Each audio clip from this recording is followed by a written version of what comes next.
Next, we're going to show you how to grill a couple of ribeye steaks in this beautiful grill pan, and then afterwards we're going to grill up some of these portobello mushrooms and we're going to deglaze the pan with a little bit of red wine.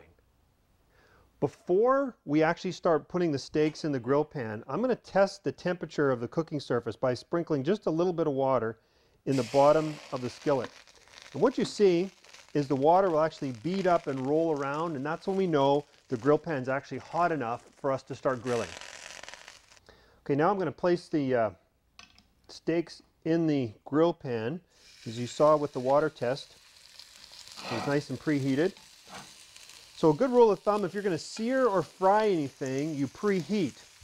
Cooking your regular fruits or vegetables, normally you start them in a cold pan. But remember, searing or frying, you always preheat for. So instead of covering the steaks completely, I'm going to crack the lid. That's going to allow the air to pass through over top of the steaks and get them that nice caramelized flavor. Okay, the steaks have been cooking for a few minutes here, so we're going to check them.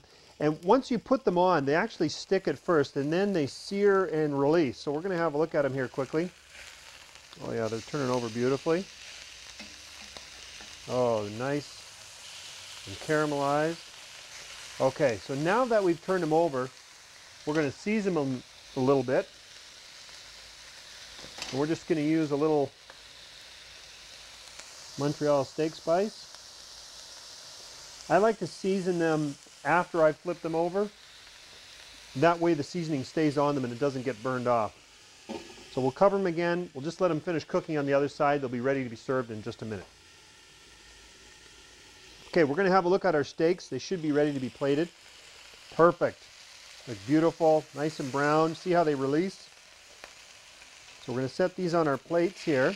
Now, steak should always have a few minutes of standing time, but we've got this grill pan. It's already heated up. Now, for cleaning, normally what you do, if you want to clean it right away, put some hot or cold water in and just let it sit, and it'll deglaze the pan.